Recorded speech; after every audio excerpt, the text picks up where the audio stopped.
حظر على الاغاني دي، في كم اغنيه من اغنياتي الخاصه طبعا. فهم عشان الناس بتاخدها وبتنزلها باسم عمرو دياب وبتجيب ملايين مشاهدات، فبيعملوا لها حظر او ما اعرفش طيب بسموها ايه دي اديني بلوك. واحده دراما بقى والنبي، انا اصل انا بحب الكآبه. يلا. طيب الدراما، ما اعرفش انتوا بتقولوا بالدراما على ايه، انا حافظ كل الاغاني. مثلا يهمك في ايه مثلا؟ مثلا او طيب يهمك في ايه، اموت ولا اعيش، ده كلام ملكش تسألني فيه. وهتقول لي ايه، ده اللي بيتغير اكيد بيبان عليه. مين اللي قدامي ده؟ واحد معرفوش، ما بقتش اخاف عليه اسيبه او اجرحه. عشاق كتير اتقابلوا عادي ما كملوش، وهو كل واحد يعمل اللي يريحه.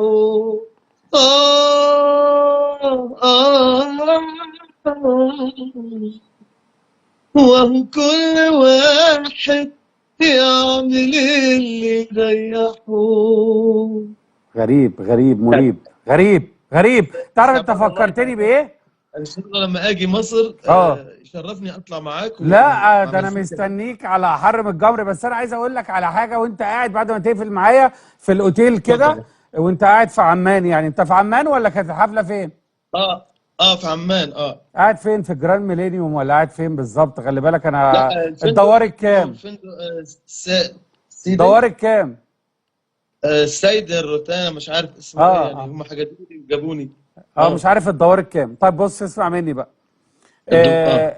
انا عايزك بعد ما نقفل. دور، قصدك دور يعني الطابق. لا لا الطابق الدورات، لا هي هي دورات. عمان دوار يعني ميدان، الدوار السادس او السابع، شو اسمه الدوار؟ سكوير يعني. إيه؟ اه ده الرابع. عند الدوار الرابع بيقولوا لي، الدوار الرابع الرابع. ايوه. ما تنساش تجيب بس الحاجات بتاعه البحر الميت، حلوه للبشره.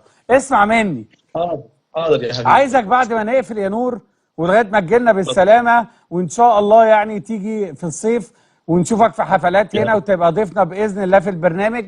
عايزك تدور على الحلقه بتاعه الجن بتاعه مسلسل اسمه الواد سيد الشحات. ليه بقى؟ اه لما نزلوا عند الجن فرايحين السجل المدني او كده عشان كل واحد يلبس واحد، يعني الجن كل واحد بيلبس واحد. ففي واحد اه كان واقف في الطابور للموظفه، فبيقول للموظفه انا جاي. هي كانت بتعمل يعني كوسه وبتعمل الاكل بتاع البيت، موظفه. فمع حتى لو جن بتعمل اكل في الشغل برضه. فالمهم راح قال لها انا معايا الطلب ان انا عايز البس عمرو دياب. قالت له انت جاي عادي كده وعايز تقدم انك تلبس الهضبه عمرو دياب؟ فبعدين قال لها ليه؟ قالت له لا ده لازم امضاءات من المديرين وغيره عشان عمرو دياب ده يتلبس. فراح قال لها ايه؟ قال لها ده لو اتساب انا هيجيلي تعب اعصاب. اه حلوه دي. لازم تتفرج حكيتها عليها لك؟ لما نقفل. حاضر.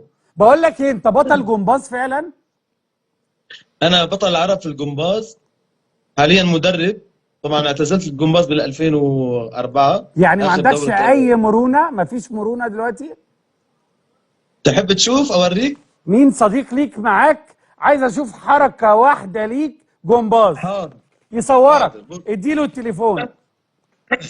انفراد سكرت. بص جديد في البرنامج الوسط الفني اللي اتحول للسيرك.